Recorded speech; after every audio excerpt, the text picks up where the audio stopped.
Hello everyone, Malvi academy के इस online learning platform पर आपका हार्दिक स्वागत है। कैसे हैं आप लोग? उम्मीद करता हूं कि आप लोग एकदम बढ़िया होंगे, मस्त होंगे, स्वस्थ होंगे और आपकी तैयारी बिल्कुल अच्छे तरीके से स्टार्ट हो चुकी होगी।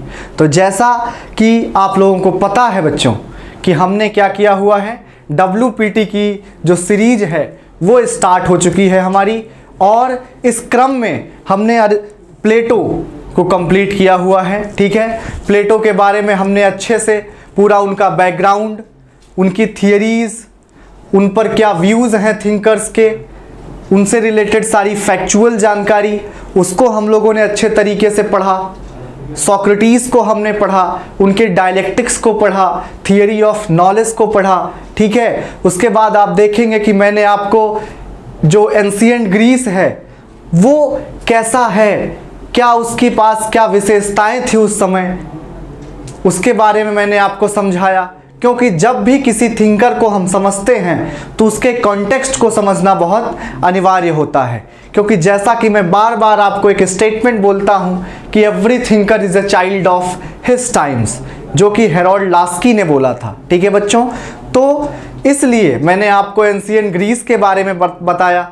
तो अगर आपने अभी वो वीडियो नहीं देखा है प्लेटो का, तो आप पहले जाएं, उसको देखें, तभी आपको अरिस्टोटल क्या होगा, अरस्तु आपको तभी अच्छे तरीके से समझ में आएगा। क्योंकि ये भी क्या है, एंशिएंट ग्रीस से बिलोंग करते हैं। ठीक है, इनका जो जीवन है वो जो है एथेंस में बीता है आधा जीवन। वैसे ये एथेंस के नहीं थे। ठीक है, इनका जन्म जो ये मूल थे वो एथेंस के नहीं थे, आगे हम लोग जानेंगे। लेकिन उनका जो जीवन है ये आपका ज़्यादातर एथेंस में ही बीता। क्योंकि आप देखेंगे कि अरस्तु क्या थे, वो प्लेटो के शिष्य थे। ठीक है, तो उनकी एकेडमी जो द एकेडमी थी वहाँ पर ये पढ़ते थे। ठीक है, तो पहले तो पढ़ने में वहाँ पर रहे, उसके बाद वहीं पर फिर आप देखेंगे कि इन्होंने एथेंस में ही अपनी एकेडमी द लीशियम जिसका नाम था वो इन्होंने क्या किया, वहाँ पर ओपन किया, और उसके परिप्रेक्ष्य में वहाँ पर वो क्या रहे, आपके एथेंस में उन्होंने अपना काफ़ी वक्त गुजारा। ठीक है, तो इसके बारे में अगर हम लोग बात करें, ठीक है, तो आपको पिछले वीडियोस देखना बहुत अनिवार्य है। तब आप क्या होंगे, कॉन्टेक्स्ट समझ पाएंगे, तब आप पेलोपोनेशियन वॉर को समझ पाएंगे, और ये आप समझ पाएंगे कि कैसे वो कौन सी कंडीशंस थी, वो क्या जो है परिस्थितियां थी जिसने प्लेटो और अरिस्टोटल को क्या किया था, आपका थिंकर बनने के लिए क्या किया था, मजबूर किया था। किस तरीके से जो पेलोपोनेशियन वॉर था उसमें आपका जब एथेंस के डिफीट होती है स्पार्टा के हाथों, तो किस तरीके से प्लेटो को बुरा लगता है, वो थिंकर बनता है और अपनी सारी थियरीज देता है। इसको हमने क्या किया है, अच्छे तरीके से कवर किया है। उसके बाद अगर हम लोग देखें तो अरिस्टोटल के बारे में यदि बात करें तो मेनली अरिस्टोटल को क्या है, फादर ऑफ पॉलिटिकल साइंस कहा जाता है। ठीक है, अगर हम लोग समझने का प्रयास करें बच्चों कि इन्हें क्या कहा जाता है, इन्हें फादर ऑफ पॉलिटिकल साइंस कहा जाता है। फादर ऑफ पॉलिटिकल साइंस यानी राजनीति विज्ञान का जनक। ठीक है, क्यों कहा जाता है ये हम लोग इनकी थियरी से समझेंगे। मान लीजिए कभी कभी पूछ लिया जाता है कि इन्हें फादर ऑफ पॉलिटिकल साइंस क्यों कहा जाता है। भाई प्लेटो ने भी बहुत सारा कार्य किया है, लेकिन उन्हें फादर ऑफ पॉलिटिकल साइंस ना कह करके अरस्तु को क्यों कहा जाता है। तब आप देखेंगे कि इन्होंने क्या किया है बच्चा, इन्होंने क्लासिफिकेशन किया हुआ है। इन्होंने क्या किया है, क्लासिफिकेशन ऑफ कॉन्स्टिट्यूशंस। ठीक है, जो इन्होंने कॉन्स्टिट्यूशंस का क्लासिफिकेशन किया है, इसकी वजह से क्या है बच्चा, इन्हें फादर ऑफ पॉलिटिकल साइंस कहा जाता है। इन्हें फादर ऑफ कंपैरेटिव पॉलिटिक्स भी कहा जाता है, इसीलिए क्योंकि इन्होंने क्या किया है, बहुत सारे कॉन्स्टिट्यूशन को कंपेयर किया था। ठीक है, आप देखेंगे कि लगभग 158 कॉन्स्टिट्यूशंस की इन्होंने क्या किया था, स्टडी किया था। अब आप कंफ्यूज नहीं होंगे कि 158 कंट्रीज, बल्कि जैसा कि मैंने आपको प्लेटो के लेक्चर में बताया था कि उस टाइम पर कंट्री का क्या मतलब था बच्चा, नेशन स्टेट था। यानी जो एंशियंट ग्रीस के कई सारे नेशन स्टेट थे, जिनमें एथेंस था, स्पार्टा था, तो उनको मिला करके 158 जो सिटी स्टेट्स थे उनका इन्होंने क्या किया था, अध्ययन किया था। और उनके अध्ययन के अनुसार इन्होंने बताया था कि कौन सा ऐसा फॉर्म ऑफ गवर्नमेंट है, कौन सी ऐसे फॉर्म ऑफ कॉन्स्टिट्यूशन है जो क्या है आपका बेस्ट है। तब आप देखेंगे कि इन्होंने क्या कहा था कि जो पॉलिटी फॉर्म है, ये क्या बोलेंगे बच्चा, पॉलिटी। इनकी बुक का भी नाम क्या है, द पॉलिटी है, ठीक है। तो जो पॉलिटी फॉर्म है ना, पॉलिटी क्या है, पॉलिटी कैसी फॉर्म ऑफ गवर्नमेंट है जिसमें क्या है बच्चा, मिडिल क्लास का रूल है। किसका रूल है, मिडिल क्लास का, यानी जो मध्यम वर्गीय लोग हैं, ठीक है, मतलब ना तो बहुत ज़्यादा अमीर और ना ही बहुत ज़्यादा गरीब। तो ये क्या कहते हैं कि जो मिडिल क्लास का रूल है, जो आपका पॉलिटी है, वो सबसे बेस्ट प्रैक्टिकेबल कॉन्स्टिट्यूशन है, बेस्ट प्रैक्टिकेबल गवर्नमेंट है, ठीक है। तो ये किसके पक्ष में है बच्चा, ये आपके मिडिल क्लास के पक्ष में है, पॉलिटी के पक्ष में है। इसको हम लोग इनके थियरी ऑफ कॉन्स्टिट्यूशन में जानेंगे, ठीक है। उसके बाद आप देखेंगे कि इनकी जो विशेषताएं हैं एज अ थिंकर, क्या इनकी जो एक कह सकते हैं कैरेक्टरिस्टिक्स हैं, फीचर्स हैं। तब आपने अभी तक प्लेटो में क्या देखा था कि वो आइडियल स्टेट की बात करते हैं, वो आदर्श राज्य बनाने की बात करते हैं। और अरस्तु क्या हैं, जस्ट उनके अपोजिट बात करते हैं। वैसे तो अरस्तु प्लेटो के शिष्य ही थे, लेकिन ये कैसे शिष्य माने जाते हैं, जो अपने गुरु से क्या है, मतभेद रखते हैं बच्चा, मनभेद नहीं, मतभेद, यानी डाइवर्स ऑफ ओपिनियन हो सकता है। एक गुरु तभी खुश होता है जब उसका शिष्य क्या करे, उसको अपनी थियरीज के माध्यम से गलत प्रूफ कर दे। तो हम ऐसे नहीं मानेंगे कि अरस्तु क्या कर रहे हैं, प्लेटो को क्रिटिसाइज नहीं कर रहे हैं, बल्कि जो अपने गुरु की थियरी है उसमें सुधार कर रहे हैं। तो हर एक शिष्य का ये कर्तव्य होता है कि वो अपने गुरु की थियरी को आगे बढ़ाए। अगर उसमें कुछ गलतियां रह गई हैं तो उसको क्या करे, वो सही करने का प्रयास करे, ठीक है। तो उसी क्रम में अरस्तु ने क्या किया है, आप देखेंगे कि बहुत सारी जो थियरीज हैं प्लेटो की, उसमें उन्होंने क्या किया है, उसको सही करने का कार्य किया है। यानी जो उसमें काफ़ी ज़्यादा प्लेटो क्या है, रेडिकल हैं। आपको मैंने पढ़ाया था कि प्लेटो रेडिकल हैं। वो क्या कहते हैं, कहते हैं भैया करप्शन है अगर तो ऐसा करो, परिवार ही हटा दो, परिवार नहीं होगा तो नेपोटिज्म नहीं होगा। लेकिन अरिस्टोटल के बारे में आप देखेंगे बच्चों की, वो क्या कहेंगे कि परिवार बहुत ज़रूरी है, वो हमारे इमोशनल स्टेबिलिटी का काम करता है। जब हम परेशान होते हैं तब हम परिवार के पास जाते हैं। और दूसरी तरफ क्या कहता है प्लेटो कि प्रॉपर्टी को हटा दो, इसकी वजह से करप्शन होता है। तब अरिस्टोटल क्या कहेंगे कि भैया जो संपत्ति है, जो प्रॉपर्टी है, वो क्या है, सोर्स ऑफ मोटिवेशन है। वो क्या करता है, वो व्यक्ति को प्रेरणा देता है कि वो जो कार्य कर रहा है अपने जीवन में अच्छा कर रहा है। तो किसी से आप उसका source of motivation, sense of achievement नहीं छीन सकते हैं। तो आप देखेंगे कि प्लेटो की थियरीज को वो क्या करता है, सुधार करने का कार्य करता है, रिफॉर्म करने का कार्य कौन करता है, आपका अरिस्टोटल करता है, ठीक है। तो आप अगर हम ऐसे समझें कि प्लेटो क्या थे बच्चा, आइडियल थे, ठीक है। वो आइडियल बातें करते थे, आदर्श राज्य बनाना चाहते थे। वो ऐसा राज्य बनाना चाहते थे जहां करप्शन ना हो, नेपोटिज्म ना हो, फिलोसोफर किंग का रूल हो, ठीक है। अरस्तु क्या कहता है, ये सब पॉसिबल नहीं है गुरुदेव, ऐसा हो ही नहीं सकता। आप आइडियल वर्ल्ड में हैं, आप वर्ल्ड ऑफ आइडियाज में जी रहे हैं। लेकिन भैया मनुष्य कहाँ जीता है, वो मटेरियल वर्ल्ड में जीता है, वो फिजिकल वर्ल्ड में जीता है, वो भौतिक युग में जीता है। तो वो क्या कहता है कि भैया आइडियल जैसी चीज आज के इस भौतिक संसार में नहीं होती है।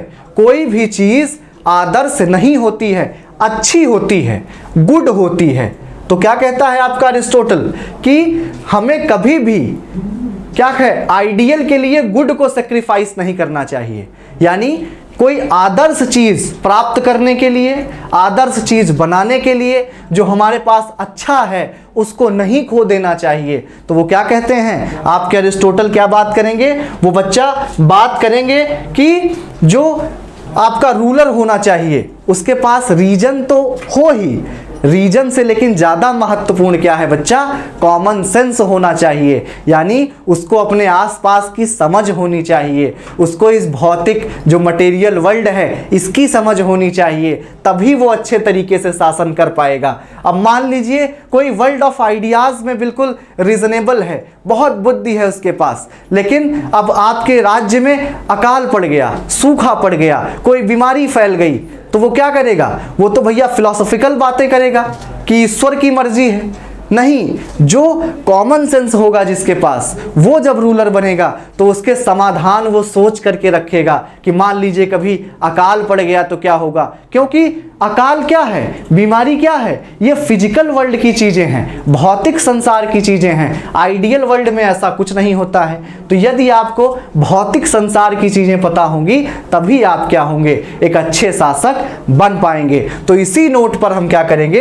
अरिस्टोटल का लेक्चर अपना स्टार्ट करेंगे और मैं आपको समझाऊंगा कि अरिस्टोटल की विचारधारा क्या है, वो किस बात पर विश्वास करते हैं। ठीक है, अभी तक की मेरी बातों पर आपको एक बात तो समझ में आ गई होगी कि अरिस्टोटल आइडियल बातें नहीं करेंगे, वो बातें करेंगे जो प्रैक्टिकल हैं, वो बातें करेंगे जो आपकी कॉमन सेंस बेस्ड पर हैं। ठीक है, और ये आइडियल वर्ल्ड जैसी कोई बातें ना करके, बल्कि जो प्रैक्टिकल वर्ल्ड है, जो ये संसार है जिसको हम अपनी आंखों से देख पा रहे हैं, अपने जो है सेंसेस से फील कर पाते हैं, उनके बारे में हम लोग क्या करेंगे? अच्छे तरीके से बात करेंगे। ठीक है, तो अगर एक वर्ल्ड, जैसे प्लेटो के लिए क्या कहा जाता है?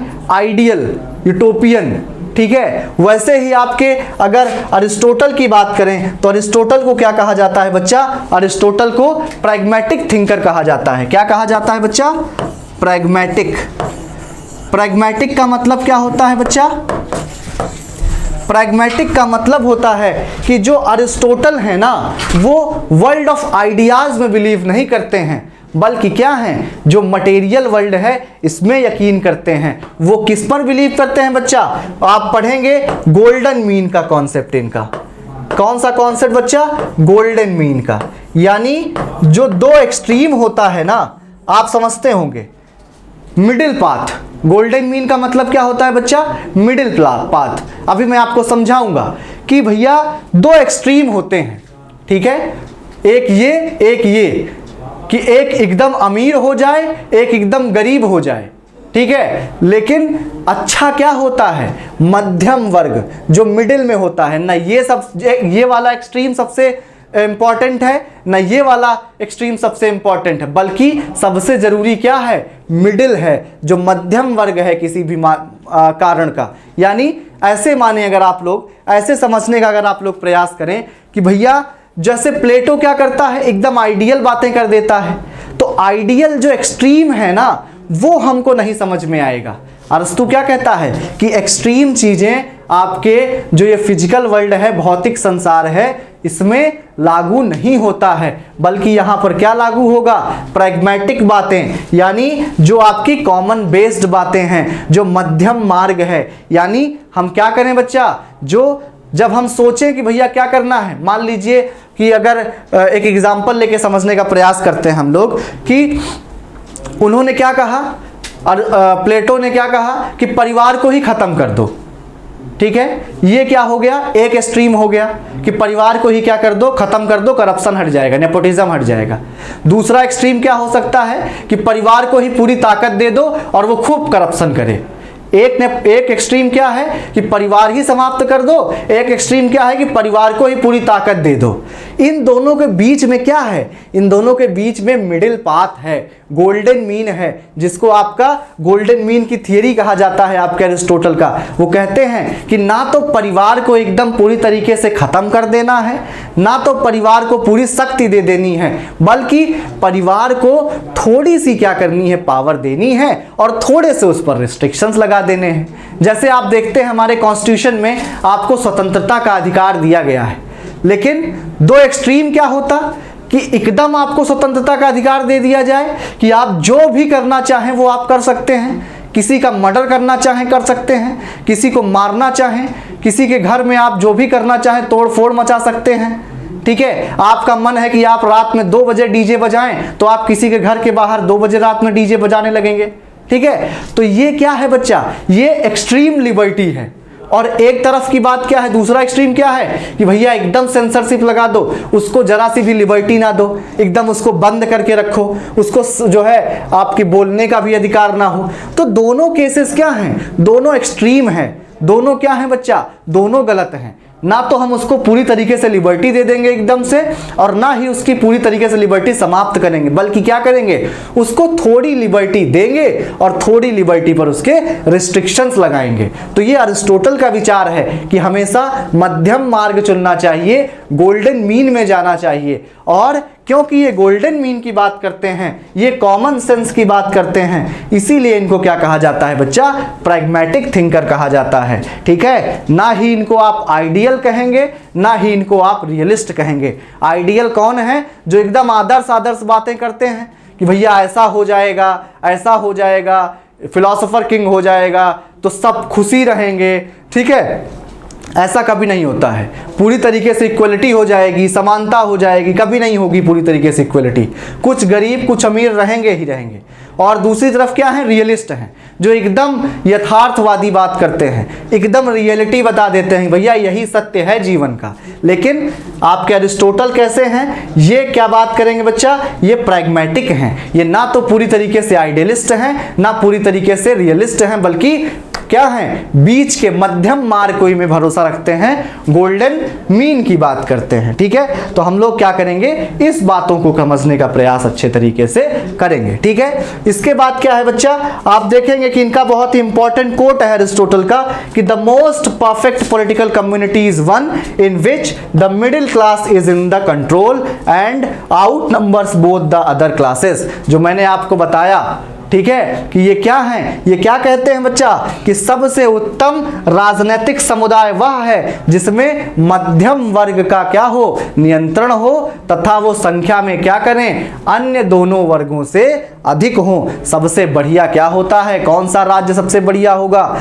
जहां बच्चा ना तो बहुत ज्यादा गरीब हो और ना ही बहुत ज्यादा अमीर हो, बल्कि मिडिल क्लास के लोग ज्यादा होंगे। मिडिल क्लास कौन होता है बच्चा, कि वो उसके पास इतना भी धन नहीं होता है कि उसको ये समझ में ही ना आए कि वो खर्चा कहाँ पे करे, और उसके पास इतना कम भी धन नहीं होता है कि वो बिना खाना खाए भूखों रह जाए। यानी उसको इतना भी संघर्ष नहीं करना पड़ता है कि उसको अगले टाइम कहाँ से खाना मिलेगा इसका सोचना पड़े। ठीक है, तो अरिस्टोटल क्या कहते हैं, वो समाज अच्छा है जहां पर ज्यादा से ज्यादा लोग क्या हो, मध्यम वर्गीय हो, और शासन भी किसका हो, मिडिल क्लास का हो। क्योंकि शासन जो है रिच का और पुअर का दोनों का क्या है, अरिस्टोटल के हिसाब से अच्छा नहीं होता है।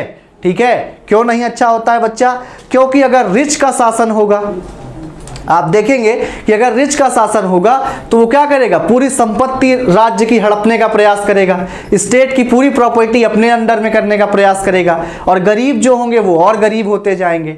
और अगर बात करें कि गरीबों का शासन हो जाएगा बच्चा, तब क्या होगा, तब जो है वो अमीरों की पूरी संपत्ति क्या कर देंगे, ध्वस्त करने का प्रयास करेंगे, उनकी पूरी संपत्ति को राज्य की संपत्ति घोषित कर देंगे। ठीक है, उनका गरीबों का रूल हो जाएगा। तो ये एक दूसरे से काफी एनवी रखते हैं, काफी ईर्ष्या रखते हैं। जो गरीब और अमीर हैं ये दोनों क्या हैं, एक दूसरे के थीसिस और एंटीथीसिस हैं। ठीक है, और इनका सिंथेसिस क्या है बच्चा, इनका सिंथेसिस है आपका जो मिडिल क्लास है। जो मैंने आपको समझाया था ना, सुकरात के चैप्टर में आपको मैंने समझाया था कि आपका डायलेक्टिक्स क्या है। तो अगर डायलेक्टिक्स को हम यहां पर लगाने का प्रयास करें बच्चों, डायलेक्टिक्स को अगर हम अरिस्टोटल पे लगाने का प्रयास करें, जो अरिस्टोटल की आपकी थियरी ऑफ कॉन्स्टिट्यूशन है, अभी हम लोग इंट्रोडक्शन देख रहे हैं बच्चा। ठीक है, अभी आपको सारी चीज़ें अच्छे तरीके से डिटेल में क्या होंगी, बताई जाएंगी। अरिस्टोटल की अगर हम बात करें तो उसमें क्या है, जो आपका डायलेक्टिक्स है, मैंने बताया था इक्वेशन क्या है, थीसिस होती है, उसके बाद क्या होती है बच्चा, एंटीथीसिस होती है। ठीक है, उसके बाद आप देखेंगे इन दोनों को मिला करके क्या होता है, सिंथेसिस होता है। ठीक है, यानी एक एक्सट्रीम आपका थीसिस होता है, दूसरा एक्सट्रीम क्या होता है बच्चा, आपका एंटीथीसिस होता है, और इन दोनों का जो गोल्डन मीन होगा वो क्या होगा, सिंथेसिस होगा। यानी इसकी भी कुछ अच्छी बातें और इसकी भी कुछ अच्छी बातें लेकर के हम क्या बनाएंगे, सिंथेसिस बनाएंगे। ठीक है, तो थीसिस पहला क्या है बच्चा, वो आप क्या बोलेंगे, वो है रिच। क्या है बच्चा, रिच। जो रिच हैं वो क्या है, थीसिस हैं। और इनके जस्ट अपोजिट कौन है बच्चा, पुअर हैं। तो वो क्या हो जाएंगे, एंटीथीसिस हो जाएंगे। लेकिन आपका अरिस्टोटल क्या कहता है कि ये दोनों हमें नहीं पसंद हैं। ये दोनों अगर समाज में ज़्यादा होंगे, अगर अमीरी ज़्यादा होगी तब भी वो समाज अच्छा नहीं माना जाएगा, और अगर गरीबी ज़्यादा होगी तब भी वो समाज नहीं अच्छा माना जाएगा, बल्कि इन दोनों का सिंथेसिस होना चाहिए। और इन दोनों का सिंथेसिस क्या होगा बच्चा, मिडिल क्लास होगा। ठीक है, जो आपका मध्यम वर्ग होगा। तो अरिस्टोटल किसकी बात करता है बच्चा, अरिस्टोटल आपके मध्यम वर्ग की बात करता है। और यही मिडिल क्लास को वो क्या बोलता है बच्चा, गोल्डन मीन बोलता है, यानी मध्यम मार्ग बोलता है। ठीक है, ये क्या होगा आपका, गोल्डन मीन होगा किसका किसका, रिच और पुअर का। ठीक है, तो ये बातें आपको समझनी होंगी कि अरिस्टोटल कैसा है, प्रैग्मेटिक थिंकर है, वो कॉमन सेंस की बात करता है। ठीक है, वो फिजिकल वर्ल्ड की बात करता है। वो कहता है भैया हम पैदा हुए फिजिकल वर्ल्ड में, जो हम फिजिकल वर्ल्ड क्या होता है आपको पता होना चाहिए, जहां पर हम रह रहे हैं। ठीक है, भौतिक संसार मैंने आपको पिछले वीडियोस में बताया है, अगर आपने नहीं देखा है तो पहले उसको जाकर देखें, तभी आपको आगे की चीजें समझ में आएंगी। फिजिकल वर्ल्ड क्या है, जिसमें हम रह रहे हैं। ठीक है, अगर मैं आपको ये पढ़ा रहा हूँ, ये भी फिजिकल वर्ल्ड में है, मैं भी फिजिकल वर्ल्ड में हूँ। तो अरिस्टोटल क्या कहता है, भैया भौतिक संसार में हम लोगों का जन्म हुआ है, इसी में हम मर जाते हैं। तो यही तो इम्पॉर्टेंट हुआ हमारे लिए। जब हमने आइडियल वर्ल्ड देखा ही नहीं है, हमने वर्ल्ड ऑफ आइडियाज देखा ही नहीं है, तो वो कैसे हमारे लिए महत्वपूर्ण होगा। ठीक है, इतनी बातें आपको क्या होनी चाहिए, समझ में आनी चाहिए अच्छे से। ठीक है, उसके बाद आप इंट्रोडक्शन की बात करेंगे। तो 384 BC से 322 BC इनका टाइम पीरियड है। मैं फिर से आपको बताता हूं कि जो एंशिएंट थिंकर्स हैं उनके टाइम पीरियड क्या होते हैं बच्चा, डिफर करते हैं बुक टू बुक। तो आपसे कभी भी एग्जैक्ट ईयर नहीं पूछा जाएगा कि कब सोक्रेटिस का, प्लेटो का, अरस्तु का जन्म हुआ या उनकी डेथ हुई, क्योंकि इस पर एक मत नहीं है थिंकर्स का। हर एक जो आपके स्कॉलर हैं वो अलग अलग ईयर क्या करते हैं, बताते हैं। ठीक है, तो 384 टू 322 BC ग्रीक फिलोसोफर थे। ठीक है, जैसा कि मैंने आपको बताया कि he is known as the father of political science. और क्यों कहा जाता है बच्चा, क्योंकि इन्होंने 158 कॉन्स्टिट्यूशंस को क्या किया था बच्चा, क्लासिफाई किया था। 158 कॉन्स्टिट्यूशंस की स्टडी करके इन्होंने क्लासिफिकेशन ऑफ कॉन्स्टिट्यूशन के बारे में आपको बताया था। और उसका रिजल्ट क्या निकाला था इन्होंने कि भैया आप देखेंगे कि जो पॉलिटी है वो क्या है, बेस्ट प्रैक्टिकेबल है। मैं बार बार प्रैक्टिकेबल यूज कर रहा हूं बच्चा, क्योंकि अरिस्टोटल के हिसाब से सबसे बेस्ट फॉर्म, आइडियल फॉर्म जो है वो मोनार्की है। अब आप कंफ्यूज नहीं होंगे बच्चों, मैं आपको एक्सप्लेन कर रहा हूं, आराम से समझने का प्रयास करें कि जो मोनार्की है ना उसको ये सबसे आइडियल मानते हैं अरिस्टोटल। लेकिन वो क्या कहते हैं कि मोनार्की संभव नहीं है। मोनार्की क्या हो जाएगी बच्चा, वो आपका टायरनी में बदल जाएगी। ठीक है, वो टोटलिटेरियनिज्म में बदल जाएगी। यानी एक जो राजा होगा वो क्या करेगा, सिर्फ अपने लिए कार्य करने लगता है। मोनार्की बेस्ट तो है लेकिन वो बेस्ट प्रैक्टिकेबल नहीं है। तो आप यहां समझेंगे कि मोनार्की को बेस्ट मानते हैं लेकिन बेस्ट प्रैक्टिकेबल नहीं है, यानी वो प्रैक्टिस में नहीं आ सकती है। तो प्रैक्टिस में कौन सी आ सकती है, आपकी पॉलिटी। तो पॉलिटी के बारे में वो क्या कहते हैं बच्चा, पॉलिटी के बारे में वो कहते हैं कि ये क्या है आपका, best practicable, best practicable government है। ठीक है, बेस्ट प्रैक्टिकेबल गवर्नमेंट। ठीक, ये बातें आप लोग क्या करेंगे, अच्छे से याद रखेंगे। इन्हें राजनीति विज्ञान का जनक माना जाता है। ये सारी बातें मैंने आपको क्या की हुई हैं, अच्छे से समझा रखी है। ठीक है, इसके बाद अगर हम लोग देखने का प्रयास करें तो जो मैंने आपको बताया कि ये क्या थे बच्चा, ये स्टूडेंट थे किसके, प्लेटो के स्टूडेंट थे। ठीक है, और इन्होंने क्या था बच्चा, ये ट्यूटर थे आपके अलेक्जेंडर द ग्रेट के, यानी ये सिकंदर महान, सिकंदर के बारे में आपने सुना होगा, उनके शिक्षक थे, यानी प्लेटो के शिष्य थे और सिकंदर के ये खुद गुरु थे। यानी इन्होंने सिकंदर को क्या किया था, होम ट्यूशन दिया करते थे, ठीक है, उनको पढ़ाया करते थे। ठीक है बच्चों, आप लोगों को भी होम ट्यूशन की जरूरत पड़ी होगी जीवन के कभी ना कभी किसी न किसी आयाम पर। ठीक है, उसके बाद क्या है बच्चों, अगर समझने का प्रयास करें तो ऑल्दो नॉट एन एथेनियन, यानी ये एथेंस के नहीं थे, मैंने आपको बताया कि अरस्तु एथेंस के नहीं थे, ठीक है, बल्कि ये कहाँ थे, स्टाइगरा के थे। लेकिन स्टाइगरा भी एक सिटी स्टेट था, स्टाइगरा के थे ये। लेकिन आप देखेंगे बच्चों कि इन्होंने अपना आधा से ज्यादा जीवन कहाँ पे बिताया, आपके एथेंस में बिताया। क्यों, पहले ये स्टूडेंट थे प्लेटो की एकेडमी में, तो वहां पर रहे। उसके बाद में उन्होंने क्या किया, अपनी द लीशियम करके इन्होंने अपनी एकेडमी खोल ली, जहां पर ये पढ़ाते थे बच्चों को, और वहां पर इन्होंने क्या किया बच्चा, 12 साल तक शिक्षा दिया। ठीक है, तो यानी सबसे पहले क्या किया इन्होंने, आपके एकेडमी में पढ़ा प्लेटो के, देन इन्होंने खुद अपनी एकेडमी खोल ली लीशियम, जहां पर इन्होंने क्या किया, कार्य किया। जो मैंने आपको बताया कि Aristotle is considered as the greatest disciple of Plato as well as the greatest critic of Plato, यानी बच्चा इन्हें सबसे क्या कह सकते हैं, सबसे बड़ा शिष्य कहा जाता है, क्योंकि इनका जो प्लेटो का इन्फ्लुएंस है अरस्तु पर वो बहुत ज़्यादा है। आप देखेंगे कि दोनों सोक्राटिक ट्रेडिशन को बिलोंग करते हैं, दोनों सुकरात को मानते हैं। आप देखेंगे कि दोनों डेमोक्रेसी यानी लोकतंत्र को बिल्कुल नहीं मानते हैं। दोनों क्या कहते हैं कि जो लोकतंत्र है, जो डेमोक्रेसी है, वो अज्ञानियों का शासन है, वो रूल ऑफ इग्नोरेंट है। क्यों ऐसा बोलते हैं, मैंने आपको समझाया था जब मैं सुकरात पढ़ा रहा था कि सुकरात को जो डेमोक्रेटिक गवर्नमेंट थी उसने हैमलक नाम का जहर पिला करके क्या किया था, मार दिया था, क्योंकि वो यूथ को क्या कर रहे थे बच्चा, जागरूक कर रहे थे। तो क्योंकि इनके जो गुरु हैं सुकरात, प्लेटो के भी गुरु हैं और अरस्तु भी आपके सुकरात को बहुत मानता है, तो उन्होंने देखा कि जो सरकार इतने बुद्धिमान व्यक्ति को मृत्यु दंड दे सकती है, ऐसी सरकार किसी लायक नहीं है। तो इसीलिए वो लोकतंत्र यानी डेमोक्रेसी का क्या करते हैं, विरोध करते हैं। ठीक है, तो आप देखेंगे कि प्लेटो के सबसे बड़े शिष्य तो हैं ही, लेकिन उसके साथ साथ सबसे बड़े आलोचक भी हैं। आलोचक कहना, क्रिटिक कहना सही है या फिर उनको ये रिफॉर्म कर रहे हैं, सुधार रहे हैं, ये आपको समझना होगा। तो जहां तक मेरी समझ है, मुझे लगता है कि ये क्या कर रहे हैं, अपने गुरु में सुधार ला रहे हैं। ठीक है, अगर उनमें कुछ कमियां रही हैं तो उनको सुधार रहे हैं। ठीक है, तो कहां पर आपको ये देखने को मिलेगा, जब आप उनकी थियरी ऑफ फिलोसोफर किंग देखेंगे प्लेटो की, तो उसको क्रिटिसाइज करते हैं।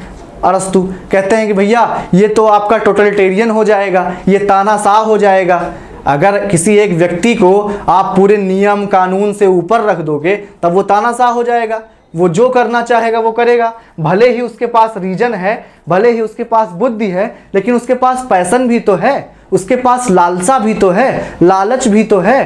तो हो सकता है कि उसका लालच डोमिनेट कर जाए और वो क्या हो, टोटलिटेरियन बन जाए। इसीलिए उन्होंने क्या कहा कि हमें भैया आइडियल चीज नहीं चाहिए, बल्कि हमें क्या चाहिए, कॉमन सेंस बेस्ड अप्रोच चाहिए। ठीक है, तब आप देखेंगे कि ये आपके ग्रेटेस्ट शिष्य होने के साथ साथ ग्रेटेस्ट आलोचक भी रहे हैं। ठीक है, अब सिमिलरिटीज की बात करें अगर हम लोग कि समानताएं क्या क्या हैं, जो मैं आपको बता रहा था कि दोनों में बहुत सी समानताएं हैं और बहुत सारे डिफरेंसेस भी हैं दोनों में बच्चों। ठीक है, तो समानता क्या है, बोथ बिलोंग टू सुकराटिक ट्रेडिशन, यानी दोनों सुकराती परंपरा से संबंधित हैं, यानी दोनों सुकरात को मानते हैं, सुकरात की आइडियोलॉजी को मानते हैं, सुकरात का जो थियरी ऑफ नॉलेज था, रीजन था, उसकी बात करते हैं। क्योंकि प्लेटो में तो मैंने आपको बताया ही कि रीजन का कितना महत्व था, कि भैया वो मैन ऑफ गोल्ड जो था उसको ही वो शासक चाहता था, फिलोसोफर किंग को ही वो रूलर बनाना चाहता था। लेकिन आप यहाँ पर भी देखेंगे, अरिस्टोटल में भी देखेंगे बच्चों कि ये क्या करेगा, ये जो थियरी ऑफ स्लेवरी है इसकी ना, उसमें ये क्या बोलेंगे आपके अरिस्टोटल कि व्यक्ति जन्म से ही क्या होता है, या तो मास्टर पैदा होता है या तो स्लेव पैदा होता है। जिसके पास रीजन और करेज होता है वो मास्टर होता है, वो मालिक बन जाता है। और जिसके पास क्या है, ओबेडियंस होता है, यानी जो आज्ञा पालन करने की जिसके पास क्षमता होती है और जिसके पास फिजिकल जो है स्ट्रेंथ ज़्यादा होती है, ठीक है, वो क्या हो जाता है आपका स्लेव यानी गुलाम होता है। तो यहाँ पर भी आप देखेंगे कि इन्होंने रीजन को महत्व दिया है, यानी बुद्धि को, करेज को महत्व इन्होंने भी दिया है। तो आप देखेंगे कि दोनों क्या हैं, सुकराती परंपरा से बिलोंग करते हैं। Both are critics of sophist tradition. मैंने आपको सोफिस्टों के बारे में बताया है कि सोफिस्ट कौन थे, आप जा करके पहली वीडियो देखेंगे तो आपको समझ में आएगा कि सोफिस्ट के बारे में मैंने बताया था कि ये ऐसे टीचर थे। मैंने बताया था कि एथेंस में क्या थे, दो तरीके के टीचर पाए जाते थे। एक सुकराटिक ट्रेडिशन के जो क्या ज्ञान की बात बताते थे, इथिक्स की बात बताते थे, मोरालिटी की बात बताते थे कि व्यक्ति को क्या करना चाहिए, वो बातें बताते थे। और दूसरी तरफ कौन थे, सोफिस्ट थे। ये कौन थे बच्चा, इन्हें रिच फिलोसोफर कहा जाता था, क्योंकि ये अमीरों के बच्चों को, जो राजा महाराजा थे, जो आपके डेमोक्रेट हुआ करते थे, उनके बच्चों को ये क्या करते थे, ट्यूशन पढ़ाते थे। और उनको क्या सिखाते थे बच्चा, आर्ट ऑफ ओरेटरी। मैंने आपको बताया है आर्ट ऑफ ओरेटरी सिखाते थे कि कैसे बोलने की कला डेवलप करनी है, क्योंकि सोफिस्ट का क्या मानना था कि मनी और पावर ही सब कुछ है, money and power is everything. तो मनी और पावर पाने के लिए क्या है, आप में बोलने की कला आनी चाहिए, ठीक है, आप में बोलने की शैली होनी चाहिए। तो ये सिर्फ जो आपके सोफिस्ट थे ये सिर्फ ये सिखाते थे कि how to come in power, सत्ता में कैसे आना है, उसके लिए आर्ट ऑफ ओरेटरी का कितना योगदान है बच्चों, ठीक है, ये बातें सिखाते थे। ये जो सोफिस्ट थे इनका दोनों प्लेटो और अरिस्टोटल क्या करते थे, क्रिटिसाइज करते थे, ठीक है, इनको क्या करते थे बच्चा, आलोचक थे।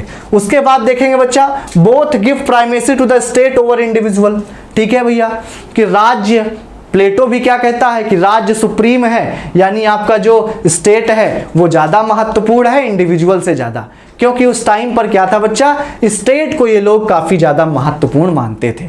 इनका मानना था, अरिस्टोटल की थियरी में हम लोग देखेंगे कि राज्य क्या है, शरीर है, जो स्टेट है वो पूरी बॉडी है, और जो इंडिविजुअल्स हैं वो क्या हैं, उसके अंग हैं, ऑर्गन्स हैं, ठीक है। तो ऑर्गेनिज्म क्या है, यानी जो बॉडी है वो ज़्यादा इंपॉर्टेंट है किसी ऑर्गन से।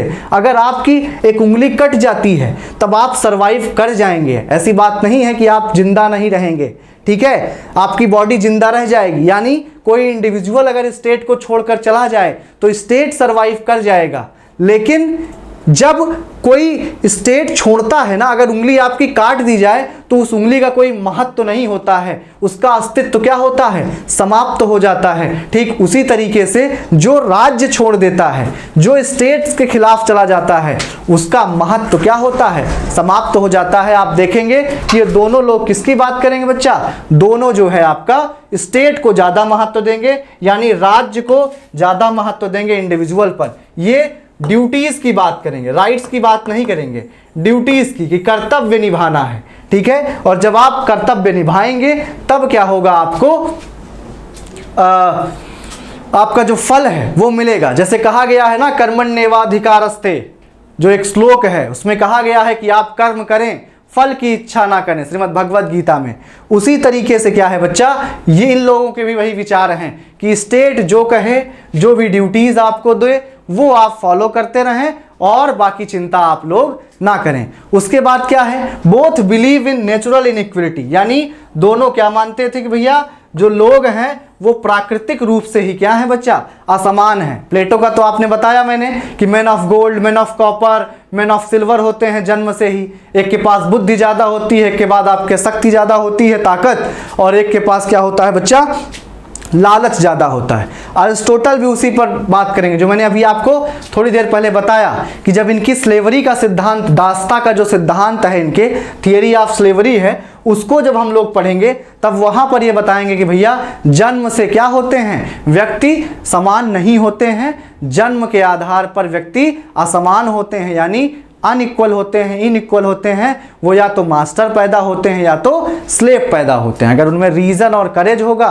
तो वो मास्टर बन जाएंगे, ओबेडियंस और फिजिकल स्ट्रेंथ होगी तो वो क्या बन जाएंगे बच्चा, आपके गुलाम बन जाएंगे यानी स्लेव बन जाएंगे। Both equate poverty with ignorance, यानी बच्चों क्या कहते हैं, दोनों गरीबों को अज्ञानता के बराबर मानते हैं। यानी भैया जो अपने आप को गरीब कहता है या जो अपने आप को अमीर कहता है, इनके अनुसार वो अज्ञान है, क्योंकि रियल जो ज्ञानी होता है ना वो पैसे को महत्व तो देगा ही नहीं।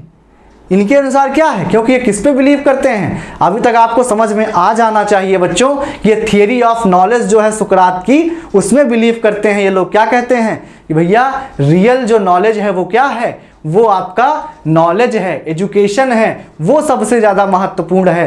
पैसा, रुपया, धन, इसकी कोई वैल्यू नहीं है सुकरात और आपके अरिस्टोटल और प्लेटो के हिसाब से। ठीक है, तो आपके अरिस्तु और प्लेटो ये दोनों लोग बात मानते हैं, यदि कोई अपने आप को गरीब मान रहा है तो वो इग्नोरेंस है, वो अज्ञानता में रह रहा है। भैया गरीबी वो नहीं है जब आपके पास जो है पैसा कम है, ठीक है, आपके पास संपत्ति कम है, बल्कि रियल में गरीब व्यक्ति कौन है, जिसके पास ज्ञान नहीं है, नॉलेज नहीं है, ईमानदारी नहीं है, साहस नहीं है, वो सही में क्या है, गरीब है। और अमीर कौन है बच्चा, जिसके पास बुद्धि है, जिसके पास साहस है, जिसके पास निर्णय लेने की क्षमता है। तो पैसे से अमीरी और गरीबी को जो देखा जाता है, इसको ये दोनों लोग क्या करते हैं, खत्म करते हैं, इग्नोर करते हैं। Both lack faith in masses, यानी दोनों जन समूह में विश्वास नहीं करते हैं। मैंने आपको बताया कि दोनों किसके खिलाफ हैं बच्चा, डेमोक्रेसी के खिलाफ हैं। क्यों खिलाफ है, क्योंकि यही वो डेमोक्रेसी है जिसने क्या किया था, आपके सुकरात को हेमलक पिला के मार दिया था। ठीक है, अब प्रोफेसर फोस्टर का जो है एक स्टेटमेंट है कि Aristotle is the greatest of all Platonist, यानी अरस्तु सभी प्लेटोनिस्ट में सबसे महान है, यानी जितने भी प्लेटो के शिष्य रहे होंगे उनमें सबसे महान कौन है, आपका अरस्तु है। तो ये तो हो गई भैया समानता। अगर हम लोग डिफरेंस की बात करें कि इनमें डिफरेंस क्या है, तो अगर प्लेटो आइडियलिस्ट हैं जो मैंने आपको बताया, तो ये क्या हैं, प्रैग्मेटिक हैं। यदि प्लेटो आदर्शवादी हैं तो ये व्यवहारिक हैं। प्रैग्मेटिक का मतलब क्या होता है बच्चा, व्यवहारिक हैं। यानी प्लेटो क्या है, वर्ल्ड ऑफ आइडियाज में बिलीव करते हैं कि भैया ऐसा राज्य बना देंगे जो क्या होगा, उसमें गरीबी अमीरी होगी ही नहीं, कोई करप्शन नहीं होगा, सब अच्छे से रहेंगे। जबकि ऐसा हो नहीं पाता है बच्चा। कहीं भी आप देखें हर जगह ये क्या ना कुछ इनइक्वलिटीज होंगी ही होंगी। तो और अरिस्तु कैसे हैं बच्चा, प्रैग्मेटिक हैं, वो व्यवहारिक हैं। वो क्या है, कॉमन सेंस बेस्ड है, कॉमन सेंस की बात करते हैं। वो आप देखेंगे कि मिडिल पाथ की बात करेंगे। प्लेटो क्या है, परफेक्शनिस्ट हैं। अरिस्टोटल क्या है, मॉडरेशन में बात करते हैं, जो मैंने आपको समझाया इतनी देर, मिडिल पाथ। यानी कोई भी एक्सट्रीम क्या है, अच्छा नहीं होता है, बल्कि मध्यम मार्ग क्या है, अच्छा है। प्लेटो क्या है, पूर्णतावादी हैं, उनको सारी चीज़ें एकदम परफेक्ट चाहिए।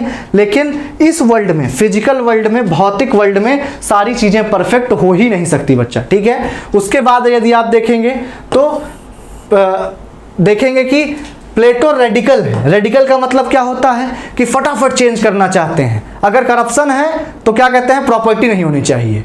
अगर नेपोटिज्म हो रहा है तो क्या कहते हैं कि ऐसा करो, परिवार को हटा दो। मतलब रेडिकल, इतने ज़्यादा रेडिकल हैं कि परिवार को हटाने की बात करते हैं कि परिवार ही नहीं होना चाहिए, संपत्ति नहीं होनी चाहिए। जबकि आपके अरिस्टोटल क्या है, कंजर्वेटिव हैं। कंजर्वेटिव कौन होता है, रूढ़िवादी कौन होते हैं, जो पहले से सोशल इंस्टीट्यूशंस हैं, जो पहले की परंपरा है, ट्रेडिशन है, उनको फॉलो करना चाहते हैं। ठीक है, अरस्तु क्या चाहते हैं, अरस्तु चाहते हैं कि जो चीज़ें चली आ रही हैं ना परंपरागत तरीके से, वो चलती रहें। परिवार अगर रहा है तो रहना चाहिए, प्रॉपर्टी अगर रही है तो रहनी चाहिए। ठीक है, ये बात करते हैं। If Plato believes in ultimate knowledge, Aristotle believes in common sense. जो प्लेटो हैं वो अल्टीमेट नॉलेज, मतलब भैया क्या है, जो आपका परम ज्ञान की बात करते हैं। जबकि परम ज्ञान कहाँ प्राप्त होता है, ठीक है, आपके इस भौतिक संसार में परम ज्ञान नहीं प्राप्त होगा, बल्कि सामान्य ज्ञान आपको प्राप्त होना चाहिए। यानी कॉमन सेंस आपको प्राप्त होना चाहिए। उसी कॉमन सेंस के हिसाब से आप सारा निर्णय अपने जीवन को अच्छा बना सकते हैं, उसमें कोई डाउट की बात नहीं है। अरिस्टोटल क्या कहता है, ruler need not to be wise in the world of ideas, rather has to be worthy wise. यानी इसका मतलब क्या हुआ कि शासक को विचारों की दुनिया में बुद्धिमान होने की आवश्यकता नहीं है, बल्कि उसे सांसारिक रूप में क्या होना चाहिए, बुद्धिमान होना चाहिए। वर्ल्ड ऑफ आइडियाज की जानकारी हो या ना हो, रूलर को चल जाएगा, लेकिन यहाँ की जो गवर्नमेंट है, यहाँ कैसे अच्छे से शासन कर सकते हैं, कैसे गरीब लोगों का वेलफेयर किया जा सकता है, कैसे जो पीछे छूट गए हैं उनको इक्वल अपॉर्चुनिटी दे के लोगों के बराबर लाना है, अगर अकाल सूखा पड़ जाए तो कैसे उससे निपटना है, अगर असमानता बहुत ज़्यादा है तो उसको कैसे दूर करना है, ठीक है, इन सब की जानकारी रूलर को होनी चाहिए। यानी जो फिजिकल वर्ल्ड है जिसमें हम रह रहे हैं, इसका ज्ञान रूलर को ज़्यादा होना चाहिए। ठीक है, ये किसका मानना है, आपके अरस्तु का मानना है। अर्ली लाइफ की बात किया जाए अगर, ठीक है, तो जो मैंने आपको बताया कि इनके ये क्या थे, अपने फादर से बहुत ज़्यादा इन्फ्लुएंस थे। इनके फादर का नाम निकोमैकस था और वो क्या थे, एक फिजिशियन थे। यानी वो बच्चा क्या थे, मैसेडोन के राजा जो थे, आपके मैसेडोन के किंग थे, उनके यहाँ वो चिकित्सक थे। तो अगर भैया किसी के पिताजी डॉक्टर होते हैं तो उन पर बच्चों पर बड़ा प्रभाव पड़ता है। तो वैसा ही अरस्तु के साथ हुआ। इनके पिताजी चिकित्सक थे, तो एक जो बायोलॉजिकल मेंटेलिटी है ना, एक जो मेडिसिन या कह सकते हैं आप फिजिशियन की जो मेंटेलिटी है, वो अरिस्टोटल में आ गई। और आप देखेंगे कि वो क्या कहेंगे, उनके जो कंपैरिजंस हैं वो बायोलॉजिकल टर्म में करते हैं। वो स्टेट को भी क्या बताते हैं, मैंने बताया कि बॉडी बताते हैं कि स्टेट क्या है, जो राज्य है वो शरीर है और इसके जितने भी ऑर्गन्स हैं, ठीक है, जो भी नाक, कान, मुंह, हाथ, उंगलियां, सब कुछ क्या है बच्चा, वो इंडिविजुअल है। यानी जो राज्य है वो इंडिविजुअल से मिलकर बना है, लेकिन राज्य क्या है, सुप्रीम है। राज्य क्यों महान है, क्योंकि राज्य में आप देखेंगे, अभी जब मैं आपको थियरी ऑफ स्टेट पढ़ाऊंगा इनकी, तो ये बोलेंगे कि भैया राज्य इसलिए महान है क्योंकि वहां पर हमारी सारी जरूरतें पूरी होती हैं। ठीक है, तो ये जो इनका क्लासिफिकेशन है कि शरीर जो है आपका राज्य है और ऑर्गन ये जो है आपके इंडिविजुअल हैं। ठीक है, ये कहाँ से इन्होंने सीखा है, पिताजी का इनके ऊपर काफ़ी ज़्यादा इन्फ्लुएंस रहा है। ठीक है, उसके बाद अगर हम लोग देखें बच्चा वर्क्स के बारे में कि अरस्तु की मेन बुक्स क्या हैं, और आप लोग एकदम अच्छे से समझ लें बच्चों कि अच्छे तरीके से पढ़ना है, रेगुलर पढ़ना है। ठीक है, ये नहीं करना है कि भैया 4 दिन कर लिया क्लास और उसके बाद नहीं करेंगे। आपके जो दोस्त यार मित्र हों उनसे भी शेयर करें आप क्लासेस, क्योंकि सभी का क्या होना चाहिए, भला होना चाहिए। मनुष्य सभी के भले के बारे में सोचता है। ठीक है, मैं आपको सारी चीज़ें अच्छे से बता रहा हूँ, आप लोग पढ़ते रहें, रेगुलर हो जाएं। और बुक्स, जैसा कि मैंने आपको पहली क्लास में बताया था कि बुक्स से, स्टेटमेंट से, ठीक है, ये सब काफ़ी ज़्यादा फैक्चुअल क्वेश्चंस पूछे जाते हैं। ठीक है, तो आपको पता होना चाहिए कि किस थिंकर की कौन सी बुक है। तो अरिस्टोटल, निकोमैकियन एथिक्स, मेटाफिजिक्स, पॉलिटिक्स सबसे इंपॉर्टेंट बुक है इनकी। ठीक है, जो कहते हैं ना द बुक है, तो वो द बुक कौन सी है, आपकी पॉलिटिक्स है। उसके बाद आप क्या देखेंगे बच्चा, physics, rhetorics, on the soul, Eudemian ethics. ठीक है, वैसे ही जैसा कि मैंने आपको बताया है कि हमेशा बुक को क्या करना है, इंग्लिश में ही याद करना है, क्योंकि हिंदी में याद करने से क्या होता है, कंफ्यूजन होता है। ठीक है, हिंदी माध्यम वाले भी बुक क्या करेंगे, इंग्लिश में ही याद करने का प्रयास करेंगे। ठीक है, अब पर्सपेक्टिव कैसा है, जो मैंने आपको समझाया सारी बातें, उनका दृष्टिकोण कैसा है। ये एक थिंकर ऑफ कॉमन सेंस है, यानी एक्सट्रीम की बातें नहीं करते हैं बल्कि कॉमन सेंस की बात करते हैं। वर्ल्ड ऑफ आइडियाज की जानकारी ना हो कोई बात नहीं, चल जाएगा, लेकिन जो ये भौतिक संसार है इसकी बातें आपको पता होनी चाहिए। ठीक है, कॉमन सेंस आपके अंदर होना चाहिए। उनके बाद क्या है, for good governance there is no need of specialised knowledge, what is required common sense. मतलब स्पेशलाइज्ड नॉलेज की कोई आवश्यकता नहीं है बल्कि कॉमन सेंस की जरूरत है। ठीक है, अरिस्टोटल क्या कहते हैं, it is important for the ruler to be worldly wise rather than wise in the world of ideas. मैंने आपको समझाया कि जो शासक होना चाहिए उसको इस वर्ल्ड की जानकारी होनी चाहिए जिसमें हम लोग रह रहे हैं, ना कि वो काल्पनिक इमेजिनरी वर्ल्ड ऑफ आइडियाज़ की। ठीक है, उसके बाद मैंने आपको बताया कि कंजर्वेटिव हैं, कुछ भी ट्रेडिशंस वगैरह में बदलाव नहीं चाहते हैं, जो चीज़ें जैसी चली आ रही हैं वैसे ही क्या चाहते हैं, चलने देना चाहते हैं। ये गोल्डन मीन के समर्थक हैं, जो मैंने आपको बताया कि स्वर्णिम मध्य, ये क्या कहते हैं कि भैया एक्सट्रीम में नहीं जाना, जो मैंने आपको समझाया इतनी देर, एग्जाम्पल लेके भी समझाया कि 2 एक्सट्रीम अच्छे नहीं होते हैं, ठीक है, कि या तो एकदम स्वतंत्रता दे दो या तो बिल्कुल उसकी स्वतंत्रता बाधित कर दो, बल्कि क्या है कि थोड़ी सी स्वतंत्रता दो और थोड़ा सा क्या करो, उस पर रिस्ट्रिक्शन लगा दो। यानी ये गोल्डन मीन की बात करते हैं, स्वर्णिम मध्य की बात करते हैं, बैलेंस की बात करते हैं, ठीक है। अब इनका एक थियरी है बच्चा जो बहुत महत्वपूर्ण है, ठीक है, टेलॉस या फिर टेलियोलॉजी। आप देखेंगे इनकी एक थियरी है टेलॉस की, ठीक है। इनके अनुसार क्या है बच्चा, टेलॉस का मतलब क्या होता है कि जितनी भी, ध्यान से समझिएगा बच्चा, बहुत इंपॉर्टेंट कॉन्सेप्ट है और बहुत लोगों को नहीं समझ में आता है, ठीक है। टेलॉस का मतलब क्या होता है कि बच्चा, टेलॉस का मतलब होता है and goal of everything, and goal of everything is pre determined. यानी बच्चा इसका मतलब क्या हुआ कि हर एक चीज का जो अंत होता है वो पहले से निर्धारित होता है। हर एक वस्तु हो या व्यक्ति हो, कुछ भी हो, उसका जो पर्पस है जीवन का, उसका जो एंड गोल है, ठीक है, उसका जो आप कह सकते हैं कि आपके जीवन का उद्देश्य क्या है, वो हमेशा क्या होता है, फिक्स्ड होता है। And goal of everything is pre determined, यानी पहले से तय होता है कि किसी भी चीज का अंतिम जो उद्देश्य है या एंड गोल है वो क्या है। आप समझने का प्रयास करें कि एक बीज जो होता है, एक बीज, सीड, उसका अंतिम गोल क्या होता है बच्चा, उसमें पोटेंशियलिटी होती है। एक वर्ड बहुत इंपॉर्टेंट है कि हर एक जो चीज होगी बच्चा, उसमें कुछ पोटेंशियलिटी होती है, पोटेंशियल, क्षमता जिसको बोलते हो आप, ठीक है।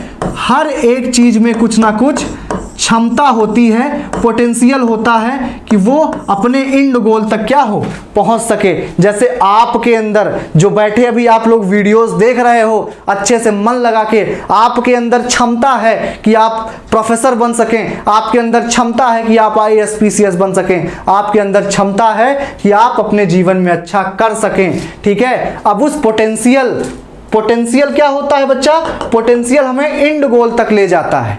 हमारा एंड गोल क्या है, अच्छा आदमी बनना, ठीक है, हमारे पास पैसे हो जिससे कि हम जीवन अच्छा जी सकें। तो वो जो आपका पोटेंशियल है ना, उसका अगर आप यूज करेंगे तभी आप अपने एंड गोल तक क्या हो सकते हैं बच्चा, पहुंच सकते हैं। तो जैसे मैं एग्जांपल दे रहा था कि एक जो सीड होता है ना, उसका पोटेंशियल होता है, उसके पास क्षमता होती है कि वो बड़ा पेड़ बन जाए, लेकिन बड़ा पेड़ बनना उसका एंड गोल होता है, क्योंकि जो एक बीज है वो बड़ा पेड़ ही बन सकता है, उसके बाद कुछ नहीं हो सकता है। तो वैसे ही क्या है बच्चा कि एक कुर्सी का, ठीक है, एक कुर्सी का जब कुर्सी बनना स्टार्ट होती है तो उसका एंड गोल क्या होता है कि लोग उस पर बैठें। एक मेज जो होती है उसका एंड गोल क्या होता है कि उस पर लोग रख करके सामान अपना रख दें या कुछ कार्य करें। एक जो बॉटल है, इसका एंड गोल क्या है बच्चा, इसका एंड गोल है कि ये पानी क्या करे बच्चा, आपका पानी इसको स्टोर करने की इसके पास क्षमता है जिससे कि लोगों की प्यास बुझ सके। तो हर एक चीज, जितनी भी आपके आसपास चीजें हैं, एसी लगी होगी तो उसमें क्या होगा कि उसके पास ये पोटेंशियल है कि वो जो गर्मी है उसको दूर कर सकती है। अगर अभी एसी अपने पोटेंशियल के हिसाब से काम नहीं करेगी तो वो कमरे को ठंडा नहीं कर पाएगी। अगर एक सीड है वो अपने पोटेंशियल के हिसाब से काम नहीं करेगा तो वो बड़ा पेड़ नहीं बन सकता है। इसी तरीके से बच्चों, यदि आप भी अपने पोटेंशियल का यूज नहीं करोगे अच्छे से, तब आप जीवन में सफल नहीं हो पाओगे। हर एक के पास कुछ ना कुछ पोटेंशियल होता है कि वो अपने एंड गोल को क्या कर सके, प्राप्त कर सके, ठीक है। तो टेलॉस क्या है, हर एक चीज का एंड गोल होता है, ठीक है। उसी को हम क्या बोलते हैं, इस थियरी को क्या बोलते हैं, इनके टेलॉस बोलते हैं। इतना आपको समझ में आया होगा। अब इसके लिए इन्होंने 4 कॉज दिए हैं, 4 कॉज। इसको कभी कभी बच्चा कॉजेशन थियरी भी कहा जाता है। क्या कहा जाता है, अरिस्टोटल्स थियरी ऑफ कॉजेशन, ठीक है, CAUSATION, Aristotle's theory of causation, ठीक है। तो कॉजेशन की थियरी में 4 काजेस की बात किया है कि जीवन में जो हर एक वस्तु है, व्यक्ति है, कुछ भी है, उसको इन चार कॉजेस से हम समझ सकते हैं। बिना इसके हम उसको किसी भी चीज़ को समझ नहीं सकते हैं। मान लीजिए अगर किसी को आपको बताना है कि घर कैसा होता है, ठीक है, आपको बताना है। मान लीजिए एक व्यक्ति आपको ऐसा मिला जिसने कभी भी घर नहीं देखा है। बच्चा ध्यान से सुनेंगे तभी ये कॉन्सेप्ट समझ में आएगा, ठीक है, क्योंकि थोड़ा ट्रिकी है, लेकिन मैं एकदम आसान भाषा में समझाने का प्रयास कर रहा हूँ आपको, ठीक है। कि एक व्यक्ति आपको ऐसा मिला जिसने कभी भी घर नहीं देखा है, तो आप उसको कैसे समझाओगे कि घर कैसा होता है, किस चीज़ से बना होता है, उसका मतलब क्या होता है, उसकी प्रॉपर्टीज़ क्या होती हैं, उसमें गुण क्या होता है और उसका पर्पस क्या होता है, ये सारी चीज़ें कैसे समझा पाओगे आप। तो अरिस्टोटल क्या कहता है, अरस्तु कहता है बच्चा कि इन चार कारणों के थ्रू आप किसी भी चीज़ को क्या कर सकते हो, समझा सकते हो। पहला क्या है बच्चा, मटेरियल कॉज, यानी कोई भी चीज़ किस मटेरियल का यूज करके बनी है। यदि चेयर के बारे में आप समझें तो चेयर किससे बनी है, लकड़ी से बनी है। घर किससे बना है, ईंट, मोरंग, गिट्टी और आपके सीमेंट से बना है, ठीक है। वैसे ही आप देखेंगे बॉटल किससे बना है, प्लास्टिक से बना है। आपकी मेज किससे बनी है बच्चा, वो आपकी लकड़ी से बनी है। कुर्सी किससे बनी है, प्लास्टिक की बनी है, ठीक है। ये माउस किससे बना हुआ है, इसमें बहुत सारी चीज़ें मटेरियल लगा हुआ है, ठीक है। तो जितनी भी विश्व में चीज़ें होंगी, जो भी आप देख पाएंगे, उसमें कुछ ना कुछ क्या होगा बच्चा, मटेरियल यूज हुआ होगा। तो जो जिस पदार्थ से वो बना होगा उसको क्या बोलेंगे बच्चा, मटेरियल कॉज बोलेंगे उसका।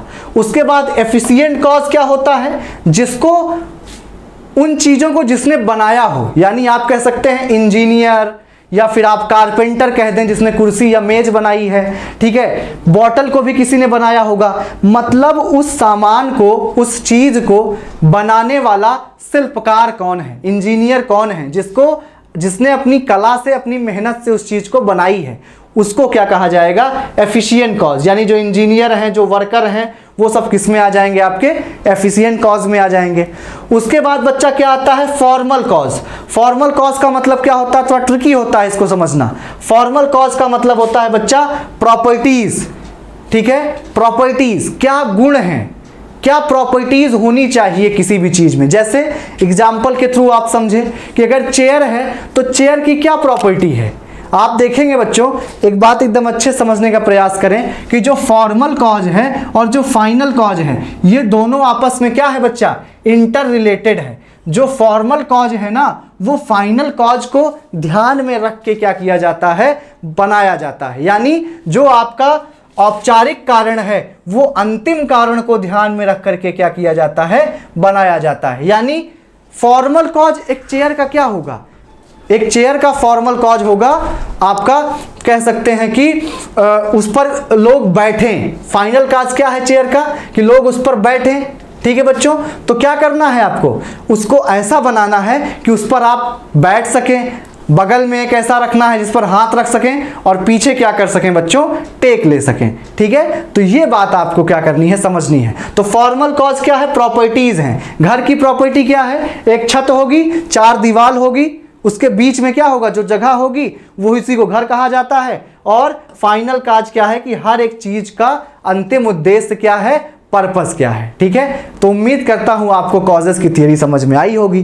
गोल्डन मीन क्या है, मैंने बताया ही आपको कि दो एक्सट्रीम के बीच में नहीं जाना है, बल्कि उसके मध्य की ओर क्या करना है, हमें बढ़ना है। तो अब हम अगले वीडियो में क्या देखेंगे बच्चों, कि इनकी जो थियरीज हैं, जैसे theory of state, classification of constitution, theory of slavery, theory of revolution, theory on citizenship, theory on property, theory of justice, इतनी इनकी क्या है बच्चा, थियरीज हैं। इन सभी थियरीज को हम क्या करेंगे, नेक्स्ट वीडियोस में पढ़ने का प्रयास करेंगे।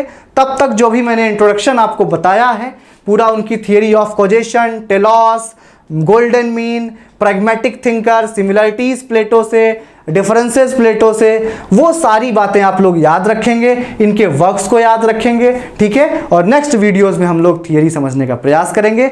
तब तक आप लोग अपना ख्याल रखें। बहुत बहुत धन्यवाद। और यदि आप इसको और अच्छे तरीके से समझना चाहते हैं, प्रॉपर नोट्स के साथ, टेस्ट के साथ, तो आप मालवी एकेडमी की ऑनलाइन लर्निंग जो आपका जो कोर्स है, ठीक है, उमंग बैच, उसको आप ज्वाइन कर सकते हैं। वहां पर आपको मुझसे क्या होगा, अच्छे तरीके से सारी चीजें समझने को मिलेगी। ठीक है, ख्याल रखें अपना आप लोग। बहुत बहुत धन्यवाद बच्चों।